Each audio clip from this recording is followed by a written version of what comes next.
নিশো অসাধারণ একজন অভিনেতা, পূজা চেরি অনেক ভালো অভিনেত্রী, অনেক জনপ্রিয় অভিনেত্রী। তা আমরা তিনজন এই প্রথম স্ক্রিন শেয়ার করব, এটা আমাদের জন্য কিন্তু চ্যালেঞ্জ। এবং খেলাটা কিভাবে হবে এটা আপনারাও যদি একটু আন্দাজ করেন, সেক্ষেত্রে আমাদের চেষ্টার কোনো কমতি থাকবে না। এই কাজটার জন্য আমাদের প্রায় 2 বছরের প্রস্তুতি শেষ পর্যায়ে, এখন কাজটা শুরু হচ্ছে।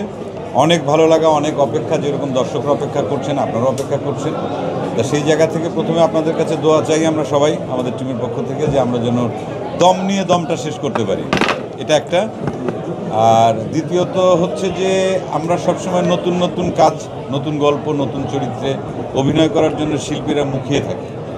তা এটা একটা বড় সুযোগ রেদওয়ান রনি সে আমাদেরকে দিয়েছে, বা সাথে প্রডিউসার শাকিল ভাই আছে, বা যারা যারা আমাদের পেছনে আছেন। তা এটা আমাদের জন্য চ্যালেঞ্জ। অ্যাজ অ্যান অ্যাক্টর হিসাবে আমি যেটা বলতে চাই, নিশো অসাধারণ একজন অভিনেতা, পূজা চেরি অনেক ভালো অভিনেত্রী, অনেক জনপ্রিয় অভিনেত্রী। তা আমরা তিনজন এই প্রথম স্ক্রিন শেয়ার করব, এটা আমাদের জন্য এই সিনেমাতে একটা বড় একটা কাজে, এটা আমাদের জন্য কিন্তু চ্যালেঞ্জ। এবং খেলাটা কিভাবে হবে এটা আপনারাও যদি একটু আন্দাজ করেন, সেক্ষেত্রে আমাদের চেষ্টার কোনো কমতি থাকবে না।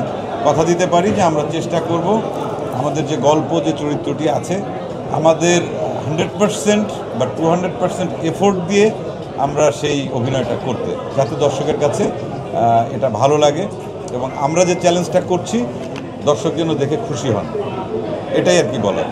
দমের কথা যদি বলা যায়, রনি আমাকে প্রথম যেদিন ফোন করে যেদিন বলে, তারপর ওর সঙ্গে দেখা করি, জাস্ট 2-3 লাইন গল্পটা বলেছিল দমের, আর কিছু বলার দরকার নেই। কারণ 1 লাইনার গল্পই যথেষ্ট। এটা শুধুমাত্র আমার অভিনয় করার জন্য আমি আগ্রহী হব সেজন্য না, দর্শকের জন্য একটা বড় চমক এটা। আর এটা তো অবশ্যই নতুন গল্প, নতুন চরিত্র। আমাদের চ্যালেঞ্জটা তো এই জায়গায়, যে এইরকম কোনো প্রজেক্ট এর আগে তো আমার মানে জানা মতো আমি করিনি।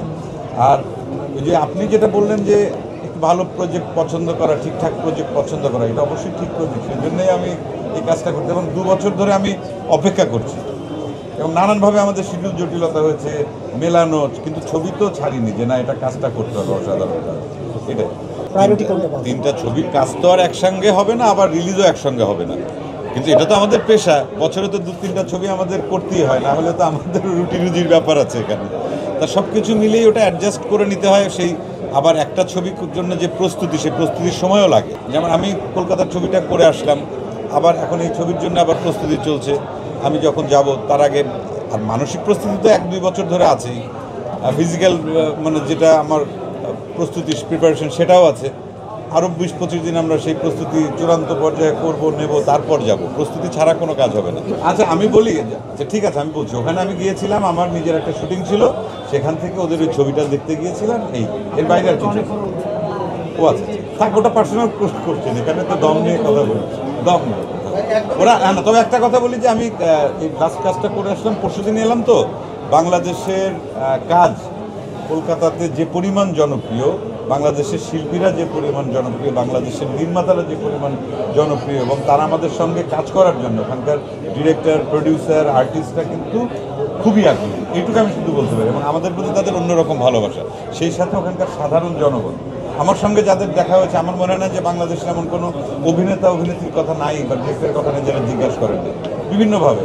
এই নিশো ভাইয়ের কথা, এই মোশাররফ ভাইয়ের কথা, এই বলছে আর কি, যে ওনারা দেখা হয় কিনা, কী কাজ করছেন, সামনে কী কাজ করবেন, তো তাদের আগ্রহ আছে, এটাই বলি। এখন তো আমি ফিরে আসি।